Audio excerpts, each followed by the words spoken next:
India का short term budget क्या आया कि रॉयटर्स तक पर धूम मच गई। रॉयटर्स इस वक्त इसको ऐसे रिपोर्ट कर रहा है कि highlights of India short term budget, India plans to spend 134 billion dollars on infrastructure. India का इस बजट में ये कहना है कि नेक्स्ट 3 इयर्स में इंडिया थर्ड लार्जेस्ट इकोनॉमी बनने जा रहा है। निर्मला साहिबा उन्होंने एक इंटरम बजट जो है वो पेश किया है। इंडियन अथॉरिटीज़ ये कह रही हैं कि हमने 250 मिलियन लोगों को मल्टी डायमेंशनल पावर्टी से निकाला है। ये बहुत बड़े स्टैटिस्टिक्स हैं। तो बजट बहुत खूबसूरत दिया गया है, साथ साथ टूरिज्म पर और महिलाओं की शक्ति को लेकर के, उनको और भी एम्पावर करने की बात को लेकर के बजट में बहुत खूबसूरती रखी गई है। 3 करोड़ महिलाओं को लखपति दीदी बनाने का चैलेंज रखा गया है, जिसमें से ऑलरेडी 2021 से लेकर के 2023 तक में 1 करोड़ महिलाएं लखपति दीदी बन चुकी हैं। और वो कह रहे हैं कि हम जो थर्ड लार्जेस्ट इकोनॉमी दुनिया में बनेंगे और हमारी जो 5 ट्रिलियन डॉलर की इकोनॉमी कुछ ही सालों में हो जानी है। और 2047 तक वो कह रहे हैं हमने डेवलप्ड इकोनॉमी हो जाना है। This was a report that was published by the Indian ministry of finance ministry की वजह से, जिसका टाइटल था the Indian economy a review. उन्होंने स्टार्ट किए हैं पॉवर्टी को कम करने के लिए, पॉवर्टी रिडक्शन के लिए। उसके असरात, उसका इम्पैक्ट 60 करोड़ इंडियंस पर पड़ा है। ये एक बहुत बड़ा फिगर है कि आप कहें कि आप 250 मिलियन इंडियंस को पॉवर्टी लेवल से ऊपर ले आए, फिर ये पता चले कि 60 करोड़ इंडियंस पर इम्पैक्ट आया है उन पॉलिसीज का, उन स्ट्रेटजीज का। ठीक है जी, अब थर्ड लार्जेस्ट इकोनॉमी भी बनेंगे कुछ सालों में, 5 ट्रिलियन डॉलर की इकोनॉमी भी होगी 2047 तक, 2047 तक हम डेवलप्ड इकोनॉमी का स्टेटस भी ले लेंगे। ये बड़ी इंपॉर्टेंट चीज़ है। इंडिया अगर अपने 100 साल इस तरह बनाता है कि वो दुनिया की तीसरी बड़ी इकोनॉमी बनेगा, तो then there is a question mark for Pakistan कि इसने 100 साल में क्या किया, और हम 100 साल इसी तरह लड़ते रहेंगे, लड़ते रहे हैं, क्या हुआ क्या ना हुआ। बहुत सारी ऐसी चीज़ें हैं जो मैं समझता हूँ डिस्कस होनी है। भारत में जितनी भी बहुत इंपॉर्टेंट कैबिनेट मिनिस्ट्री है वो महिलाओं के हाथ में है। एवरीवन नोज वेरी वेल, और मैंने कई बार इस बात को रखा भी है। और बजट जानबूझ करके महिलाओं के हाथ में, हालांकि बहुत महत्वपूर्ण और वैल्यूबल कैबिनेट है ये मंत्रालय का, finance minister Shrimati Nirmala Sitharaman.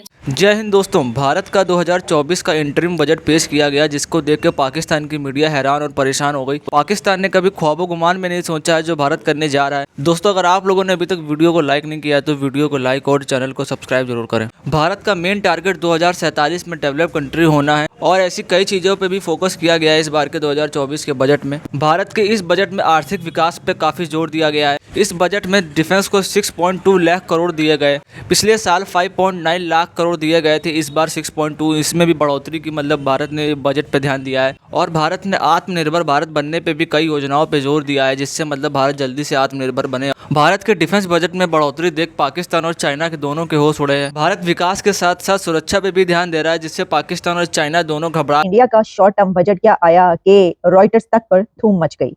Reuters इस वक्त इसको ऐसे रिपोर्ट कर रहा है कि highlights of India short term budget, India plans to spend 134 billion dollars on infrastructure.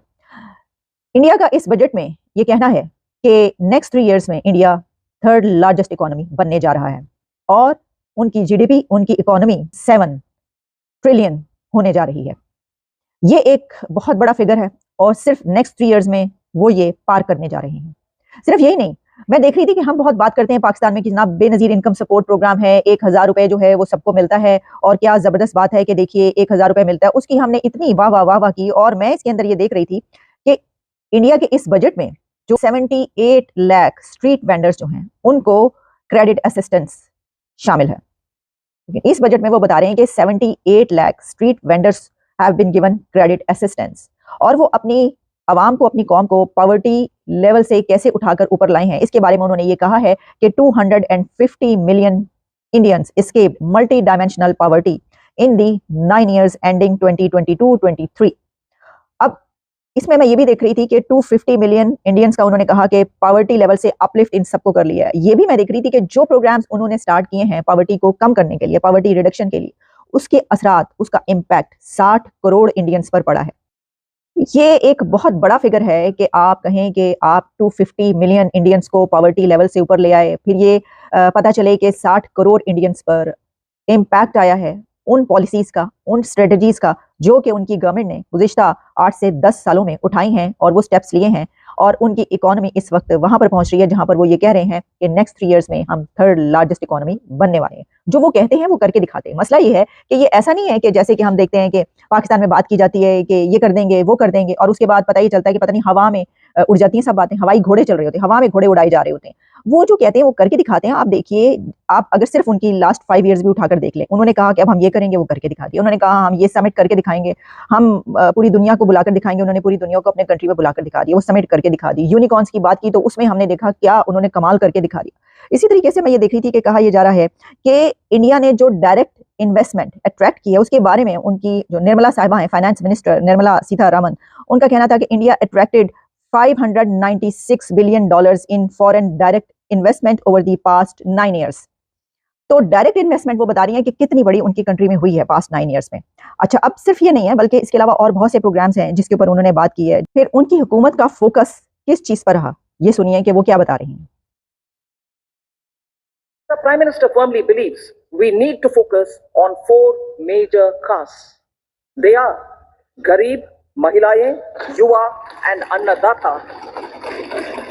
और वो कह रहे हैं कि हम जो थर्ड लार्जेस्ट इकोनॉमी दुनिया में बनेंगे और हमारी जो $5 ट्रिलियन की इकोनॉमी कुछ ही सालों में हो जानी है और 2047 तक वो कह रहे हैं हमने डेवलप्ड इकोनॉमी हो जाना है। This was a report that was published by the Indian ministry finance ministry की वजह से, जिसका टाइटल था the Indian economy a review. ठीक है जी।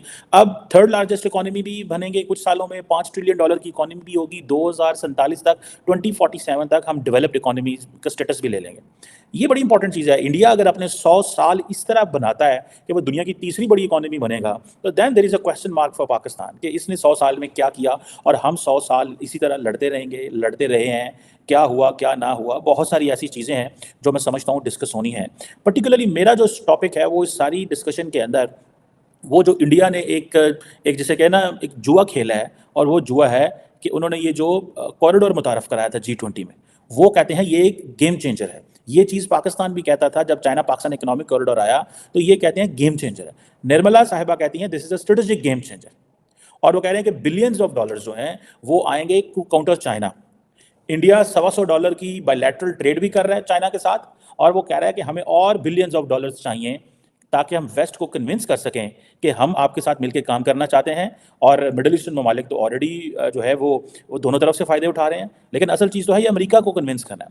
अब ये जो मिडल ईस्ट जिसको निर्मला साहिबा ने भी Indian middle east economic corridor की बात की है, ये बहुत बड़ी चीज़ है, ये बहुत बड़ा आप ये कह लें, ठीक है जी, ये बहुत बड़ी वो जिसे कहते हैं ना एक मिसाइल है इसके अंदर। गो के अभी भी इंडिया के अंदर फॉर एग्जांपल जो इंडिया की फूड एंड एग्रीकल्चर ऑर्गेनाइजेशन है, उसकी रीजनल रिपोर्ट एक इशू हुई थी दिसंबर में, जिसमें उन्होंने कहा था 74.1% of the Indians were unable to afford a healthy diet in 2021।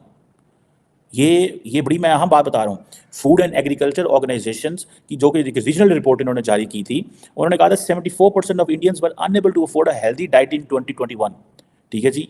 पिछले साल यानी कि 2020 के अंदर 76.2% people. So it means that India is working overnight के बहुत सारे लोगों को बहुत सारी ये जो जिसे वो कहते हैं ना सपोर्ट दे रहे हैं, जो 250 मिलियन लोगों को है। देखिए 75% Indians if they are not having a healthy diet, either this